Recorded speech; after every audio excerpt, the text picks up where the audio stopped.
শান্তিপূর্ণ নির্বাচন অনুষ্ঠানে যে ভূমিকা পালন করা দরকার বিএনপি তাই করবে। আর নির্বাচন পরিচালনা কমিটি সেই লক্ষ্যকে ধারণ করেই তার কাজ করবে।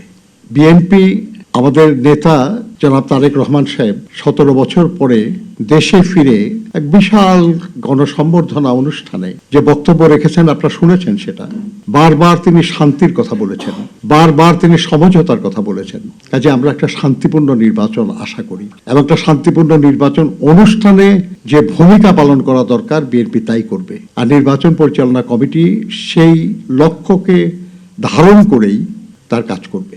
বিএনপি বরাবর অবাধ এবং সুষ্ঠু নির্বাচনের কথা বলেছে।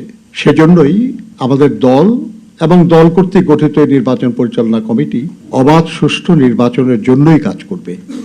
আমরা এই কাজে আপনাদের সহযোগিতা চাই। আপনারা বরাবর আন্দোলন সংগ্রামে সহযোগিতা করেছেন, আমাদের কথা আপনারা জনগণের কাছে পৌঁছিয়ে দিয়েছেন, এখনো আপনারা সেটা করবেন বলে আমরা আশা করি। অনেক দিন আপনারা ইচ্ছা থাকা সত্ত্বেও সব কথা বলতে পারেন নাই, সবকিছু প্রকাশ করতে পারেন নাই, কিন্তু এখন তো পরিস্থিতি ভিন্ন, আপনারা এখন পারছেন সেটা করতে। আমরা আশা করব যে আপনারা আপনাদের বিবেক দিয়ে, বুদ্ধি দিয়ে, অভিজ্ঞতা দিয়ে জনগণের আকাঙ্ক্ষা পূরণের জন্য সহযোগিতা করবেন।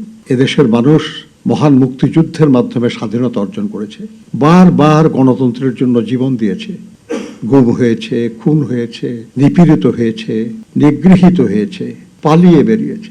আজকে তাদের সবার সামনে একটা চমৎকার সম্ভাবনার সুযোগ এসেছে। এই সম্ভাবনাকে আমরা কাজে লাগাতে চাই এবং সেই কাজে আপনাদের সহযোগিতা চাই।